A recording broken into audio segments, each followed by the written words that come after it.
ಇನ್ನು ಬಿಡದಿ ಟೌನ್ಶಿಪ್ ಕದನ HDK versus DK Shivakumar ವೈಯಕ್ತಿಕ ಫೈಟ್ ನಂತಾಗಿದೆ. ಮೊನ್ನೆಯಷ್ಟೇ ಬಿಡದಿಯಲ್ಲಿ ಕುಮಾರಸ್ವಾಮಿ ಕುಟುಂಬದ ವಿರುದ್ಧ ಪೋಸ್ಟರ್ಗಳನ್ನು ಅಂಟಿಸಲಾಗಿತ್ತು. ಇದೀಗ ಮತ್ತೆ ಪೋಸ್ಟರ್ಗಳ ಪ್ರತ್ಯಕ್ಷ ಆಗ್ತಾ ಇದೆ. ನಮಗನ್ಸಕ್ ಬರಲ್ವಾ ಇವ್ರು ಮಾಡಿರುವಂತಹ ಅಕ್ರಮವನ್ನ ನಾವು ಜನರ ಮುಂದಿಡ್ತೀವಿ ಅಂತ ಹೇಳ್ಕೊಂಡು ಈಗ ಜೆಡಿಎಸ್ ನಾಯಕರುಗಳು ಕೂಡ ಕೆಂಡ ಕಾರ್ತಾ ಇದ್ದಾರೆ. ಬನ್ನಿ ಅದಕ್ಕೆ ಸಂಬಂಧಪಟ್ಟ ರಿಪೋರ್ಟ್ ನೋಡ್ಕೊಳ್ಳೋಣ.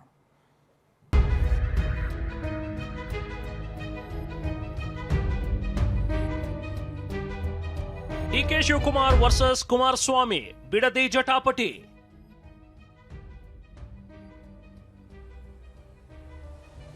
ಎಸಿ ರೂಮ್ ನಲ್ಲಿ ಸೆಟಲ್ಮೆಂಟ್ ಬೇಡ, ನಿಖಿಲ್ ಗರ್ಜನೆ. 4 ಗೋಡೆ ಎಸಿ ರೂಮ್ ಅಲ್ಲಿ ಕೂತ್ಕೊಂಡು ಕಾಫಿ ಕುಡ್ಕೊಂಡು ಮಾತಾಡಿ ಸೆಟಲ್ಮೆಂಟ್ ಮಾಡ್ತಕ್ಕಂಥದ್ದು ಬೇಡ. ಜೈಲಿಗೆ ಹೋಗಲು ಸಿದ್ಧರಾಗಿ ಬಿಡದಿಯಲ್ಲಿ ಮತ್ತೆ poster war. CM DK Shivakumar, ಕೇಂದ್ರ ಸಚಿವ ಎಚ್.ಡಿ. ಕುಮಾರಸ್ವಾಮಿ ನಡುವೆ ನಡೀತಾ ಇರೋ ಬಿಡದಿ ಕಾಳಗ ಮತ್ತಷ್ಟು ತೀವ್ರಗೊಂಡಿದೆ. ಜೂನ್ 26ರಂದು ವಿಧಾನಸೌಧಕ್ಕೆ ಚರ್ಚೆಗೆ ಬನ್ನಿ ಅಂತ ದಳಪತಿಗೆ ಡಿಕೆ ಸವಾಲ್ ಹಾಕಿದ್ರೆ, ಇಲ್ಲ ಜೂನ್ 27ಕ್ಕೆ ಬಿಡದಿಯ ಬೈರಮಂಗಲದಲ್ಲೇ ಬಹಿರಂಗ ಚರ್ಚೆಗೆ ಬನ್ನಿ ಅಂತ ಕುಮಾರಸ್ವಾಮಿ ಕೌಂಟರ್ ಸವಾಲು ಎಸೆದಿದ್ದಾರೆ. ಹೀಗೆ ರಾಜ್ಯ ರಾಜಕೀಯದಲ್ಲಿ ಇಬ್ಬರು ಪ್ರಭಾವಿ ನಾಯಕರ ಸವಾಲು ಪ್ರತಿ ಸವಾಲು ಬಿಡದಿ ನೆಲದಲ್ಲಿ ತಲ್ಲಣ ಸೃಷ್ಟಿಸಿದೆ. ಈ ನಡುವೆ ಜೆಡಿಎಸ್ ಯುವ ಘಟಕದ ಅಧ್ಯಕ್ಷ ನಿಖಿಲ್ ಕುಮಾರಸ್ವಾಮಿ ವಿಧಾನಸೌಧದ ಎಸಿ ರೂಮ್ನಲ್ಲಿ ಕೂತು ಕಾಫಿ ಕುಡಿಸಿ ಸೆಟಲ್ಮೆಂಟ್ ಮಾಡೋದು ಬೇಡ, ಬಾಧಿತ ಪ್ರದೇಶಗಳಲ್ಲಿ ರೈತರ ಸಮ್ಮುಖದಲ್ಲೇ ಚರ್ಚೆ ಆಗಲಿ ಅಂತ ಮತ್ತೊಂದು ಸವಾಲು ಹಾಕಿದ್ದಾರೆ.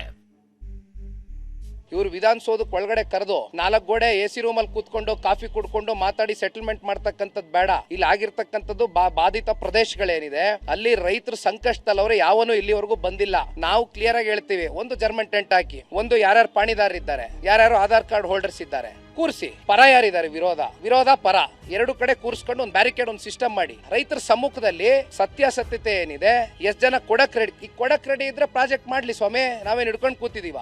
ವಿರೋಧ ಇದ್ರೆ ಅದು ಉತ್ತರ ಕೊಡ್ಲಿ ರೈತರಿಗೆ. ಬಿಡದಿ ಟೌನ್ಶಿಪ್ ಯುದ್ಧದ ನಡುವೆ ಆಸ್ತಿ ವಿಚಾರವಾಗಿಯೂ ಜಟಾಪಟಿ ತೀವ್ರಗೊಂಡಿದೆ. ಬಿಡದಿ ವ್ಯಾಪ್ತಿಯಲ್ಲಿ ಕುಮಾರಸ್ವಾಮಿ ಕುಟುಂಬ 100 ಎಕರೆ ಜಮೀನು ಹೊಂದಿದೆ ಅಂತ ಸಚಿವ ಎಂಬಿ ಪಾಟೀಲ್ ಆರೋಪಿಸಿದ್ರು. ಇದಕ್ಕೆ ಮಾಜಿ ಶಾಸಕಿ ಅನಿತಾ ಕುಮಾರಸ್ವಾಮಿ ಟ್ವಿಟರ್ನಲ್ಲೇ ತಿರುಗೇಟು ನೀಡಿದ್ದಾರೆ. ನನ್ನ ಹೆಸರಿನಲ್ಲಿ ಇರೋದು ಕೇವಲ 32 ಎಕರೆ ಜಮೀನು ಮಾತ್ರ. ಸಚಿವ ಎಂಬಿ ಪಾಟೀಲ್ ಹೇಳುತ್ತಿರುವಂತೆ 100 ಎಕರೆ ಅಲ್ಲ.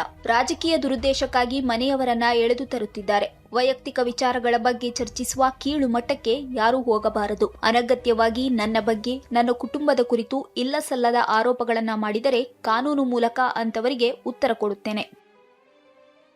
ಹೀಗೆ ಅನಿತಾ ಟ್ವಿಟರ್ನಲ್ಲಿ ಕುಟುಕ್ತಾ ಇದ್ದಂತೆ ಪ್ರತಿಕ್ರಿಯೆ ನೀಡಿರೋ ಸಚಿವ ಪಾಟೀಲ್, 100 ಎಕರೆ ಜಮೀನು ಬಗ್ಗೆ ಹೇಳಿದ್ದು ನಾನಲ್ಲ, ಕುಮಾರಸ್ವಾಮಿ ಅಂತ ತಿರುಗೇಟು ನೀಡಿದ್ದಾರೆ. ಕುಮಾರಸ್ವಾಮಿ ಅವರೇ ಹೇಳಿಕೆ ನೀಡಿದ ನಾನು ನೋಡಿದ್ದೀನಿ. ನನ್ನ ಗೊತ್ತಿಲ್ಲ, ನನಗೆ ಅವರು ಅನಿತಾ ಕುಮಾರಸ್ವಾಮಿ ಅವರು ಇಲ್ಲಿ ಭೂಮಿ ತಗೊಂಡಿದ್ದು ನನಗೆ ಗೊತ್ತಿಲ್ಲ ಅಂತ ಹೇಳಿದರು. ಹೀಗಾಗಿ ಒಂದು ವೇಳೆ ಅವ್ರದ್ದು ಇರ್ದಿದ್ರೆ ಅವರು ಸ್ಪಷ್ಟೀಕರಣ ಕೊಟ್ಟು ನಮ್ಮ ನಿಖಿಲ್ ಕುಮಾರಸ್ವಾಮಿ ಅವರು ನಮ್ಮ ತಾಯಿಯವರ ಜಮೀನಿಲ್ಲ ಅಂತೋ ಅಥವಾ ಅನಿತಾ ಕುಮಾರಸ್ವಾಮಿ ಅಕ್ಕ ಅವರು ನಂದಿಲ್ಲ ಅಂತ ಹೇಳಿದ್ರೆ ಮುಗಿದೋಗ್ತದೆ ಮ್ಯಾಟರು.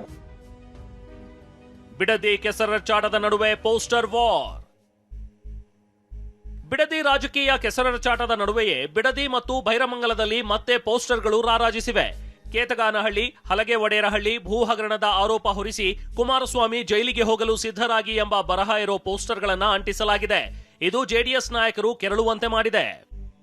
ಗಂಡಸ್ತನ ಇರ್ತಕ್ಕಂಥವ್ರು ರಾತ್ರೋರಾತ್ರಿ ಪುಂಡುಪೋಖ್ರಿಗಳು, ಇವ್ರ ಚೇಲಾಗಳು, ಇವ್ರ ಶಿಷ್ಯಂದ್ರನ್ನ ಬಿಟ್ಕೊಂಡು ತಲೆ ಮೇಲೆ ಟವಲ್ ಹಾಕೊಂಡು ಹೋಗಿ ಪೋಸ್ಟ್ ಅಂಟಿಸೋ ಕಾರ್ಯಕ್ರಮ ನಮ್ಮ ಕಾರ್ಯಕರ್ತರು ಮಾಡ್ತಾರೆ. ನಾಳೆ ನಾನು ಬೇಕಾದ್ರೆ ಪ್ರಾರಂಭ ಮಾಡ್ತೀನಿ. ಆ ಪೋಸ್ಟರ್ ಏನ್ ಅಂಟಿಸಿದಾರೆ ನಾನು ನೋಡಿದ್ದೀನಿ. ನಮಗೂ ಗೊತ್ತಿದೆ, ನಾಳೆಯಿಂದ ಏನ್ ನಮಗ್ ಗೊತ್ತಿಲ್ವೇನ್ರಿ ಪೋಸ್ಟರ್ ಅಭಿಯಾನ ಮಾಡೋದು. ಇನ್ನು ಪರಿಷತ್ ವಿಪಕ್ಷ ನಾಯಕ ಛಲವಾದಿ ನಾರಾಯಣ ಸ್ವಾಮಿ ಸುಮ್ಮನೆ ರೈತರನ್ನ ಯಾಕೆ ಹಾಳು ಮಾಡ್ತೀರಿ ಅಂತ ಕೆಂಡಕಾರಿದ್ದಾರೆ. ಬಿಡದಿ ಟೌನ್ಶಿಪ್ ಮಾಡೋದಿದೆಯಲ್ಲ, ಇದಕ್ಕಿಂತ ಕೆಟ್ಟದ್ದು ಬೇರೊಂದಿಲ್ಲ ಅಂತ ನಾನು ಹೇಳಲಿಕ್ಕೆ ಬಯಸ್ತೇನೆ. ಯಾಕೆ ಅಂತಂದ್ರೆ ಆ ಭೂಮಿಯನ್ನ ನೋಡಿದ್ರೆ ಅಂತ ಫಲವತ್ತಾದ ನೀರಾವರಿ ಪ್ರದೇಶಗಳು, ಅಲ್ಲಿ ದನಕರುಗಳು ಇವತ್ತು ಡೈರಿಗಳು ನಡೆಸ್ತಾ ಇರತಕ್ಕಂಥವ್ರು, ಲಕ್ಷಾಂತರ ಮರಗಳು ನಾಶ ಆಗತ್ತೆ, ಪರಿಸರಕ್ಕೆ ಹಾನಿ ಆಗತ್ತೆ. ಇಷ್ಟೆಲ್ಲ ಬೆಳವಣಿಗೆಗಳ ನಡುವೆ ಬಿಡದಿ ಭಾಗದ ರೈತರು ತಮ್ಮ ಭೂಮಿ ಉಳಿಸಿಕೊಳ್ಳಲು ರಸ್ತೆಗಿಳಿದಿದ್ದಾರೆ. ಬಿಡದಿ ಯೋಜನೆ ವಿರೋಧಿಸಿ ನಡೀತಾ ಇರೋ ರೈತರ ಹೋರಾಟಕ್ಕೆ ರಾಜ್ಯ ರೈತ ಸಂಘ ಮತ್ತು ಹಸಿರು ಸೇನೆ ಬೆಂಬಲ ನೀಡಿದೆ. ವಿವಿಧ ಜಿಲ್ಲೆಗಳ ರೈತರು ಈ ಹೋರಾಟಕ್ಕೆ ಕೈ ಜೋಡಿಸಿದ್ದಾರೆ. Bureau report, TV9.